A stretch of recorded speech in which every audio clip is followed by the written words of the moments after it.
Please subscribe for more. Biography of Barenziah, Volume 2. The first volume of this series told the story of Barenziah's origin heiress to the throne of Mournhold, until her father rebelled against His Excellency Tiber Septim the Fun and brought ruin to the province of Morrowind. Thanks largely to the benevolence of the Emperor, the child Barenziah was not destroyed with her parents, but reared by Count Sven of Darkmoor, a loyal imperial trustee. She grew up into a beautiful and pious child, trustful of her guardian's care. This trust, however, was exploited by a wicked orphan stable boy at Count Sven's estate, who with lies and fabrications tricked her into fleeing Darkmoor with him when she turned 16. After many adventures on the road, they settled in Riften, a Skyrim city near the Morrowind borders. The stable boy, Straw, was not altogether evil. He loved Barenziah in his own selfish fashion, and deception was the only way he could think of that would cement possession of her. She, of course, felt only friendship toward him, but he was hopeful that she would gradually change her mind. He wanted to buy a small farm and settle down into a comfortable marriage, but at the time his earnings were barely enough to feed and shelter them. After only a short time in Riften, Straw fell in with a bold, villainous Khajiit thief named Theris, who proposed that they rob the Imperial Commandant's house in the central part of the city.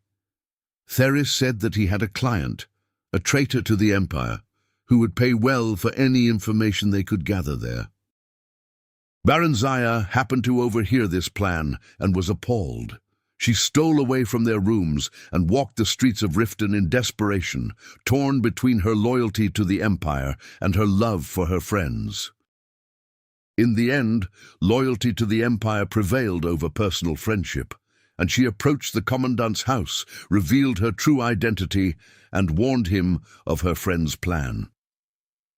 The Commandant listened to her tale, praised her courage, and assured her that no harm would come to her. He was none other than General Symmachus, who had been scouring the countryside in search of her since her disappearance, and had just arrived in Riften, hot in pursuit. He took her into his custody and informed her that, far from being sent away to be sold, she was to be reinstated as the Queen of Mournhold as soon as she turned 18. Until that time, she was to live with the Septim family in the newly built imperial city, where she would learn something of government and be presented at the imperial court.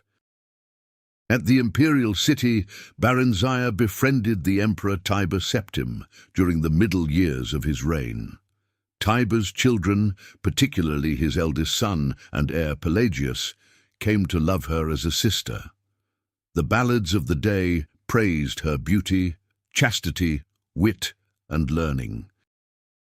On her 18th birthday, the entire imperial city turned out to watch her farewell procession preliminary to her return to her native land.